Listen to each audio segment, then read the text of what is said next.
vapor pressure, lowering of vapor pressure and relative lowering of vapor pressure।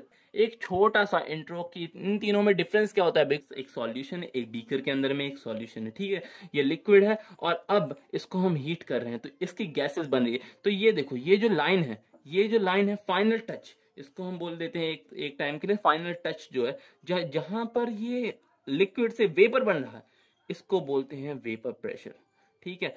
क्योंकि जब ये ऊपर निकल रहा है तो ये वेपर जो है लिक्विड पे एक प्रेशर इनटेक कर रहा होगा, एक प्रेशर लगा रहा होगा लिक्विड सॉल्यूशन पे, ताकि वो वेपर बन जाए, ठीक है। जो कन्वर्जन उस टाइम पे एक प्रेशर लगा रहा होगा, उस प्रेशर को बोलते हैं वेपर प्रेशर, को रिप्रेजेंट करते हैं हम वीपी से। सो नेक्स्ट है लोअरिंग ऑफ वेपर प्रेशर। तो लोअरिंग ऑफ वेपर प्रेशर क्या होता है, क्या होता है, एक सॉल्यूट होता है, एक सॉल्वेंट होता है, दोनों को मिक्स करते हैं तो हमारा सॉल्यूशन बनता है, ठीक है ना। बट ऐसा क्या हो कि अगर हम नॉन वोलेटाइल सॉल्यूट को वोलेटाइल सॉल्वेंट में मिक्स करें तो उसकी पावर्स कम नहीं हो जाएंगी यार। अगर वोलेटाइल को वोलेटाइल मिक्स करेंगे तो ज्यादा वेपर्स निकलेंगे, है ना, सीधी सी चीज है, सिंपल सी चीज। और अगर वही हम अगर नॉन वोलेटाइल को वोलेटाइल में मिक्स करेंगे तो यार थोड़ी पावर्स डिक्रीज हो जाएंगी, है ना। तो उसी को बोलते हैं लोअरिंग इन वेपर प्रेशर। आप डेफिनेशन से पढ़ सकते हैं, when non volatile solute like sugar added in volatile solvent like water then vapor pressure decreases। this is called lowering in vapor pressure। जब हम हीट करते हैं, कितना जल्दी वेपर बनने की संभावना है,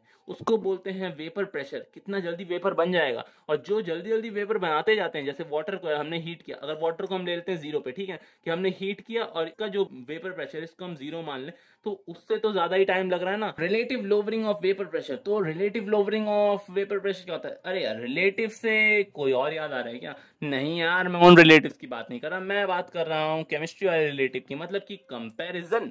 तो अगर हम दो वेपर प्रेशर्स को कंपैरिजन करें, फॉर एन एग्जांपल, ये वाला जो मेरा हैंड है, लेफ्ट हैंड, अगर ये इसका जो वेपर प्रेशर है, ये प्योर वेपर प्रेशर है, मतलब कि इसमें कोई भी मिलावट नहीं है, ये प्योर वाला है, और इसको हम किसी इम्प्योर वाले से कंपेयर करें जो कि ये वाला है, इससे अगर हम कंपेयर करें तो हमको एक डिफरेंस दिखाई देगा। वो जो डिफरेंस है वो किसकी वजह से आया, इसकी वजह से आया ना, ये प्योर वाले की वजह से। इसी चीज को बोलते हैं relative lowering of vapour pressure. अब डेफिनेशन देख लेते हैं। When the vapour pressure of solution is compare with vapour pressure of pure solvent then it is called relative lowering of vapour pressure. RLVP से हम इसको जानते हैं, और आगे आने वाली क्लासेस में आप आरएलवीपी बहुत जगह सुनने ही वाले हैं।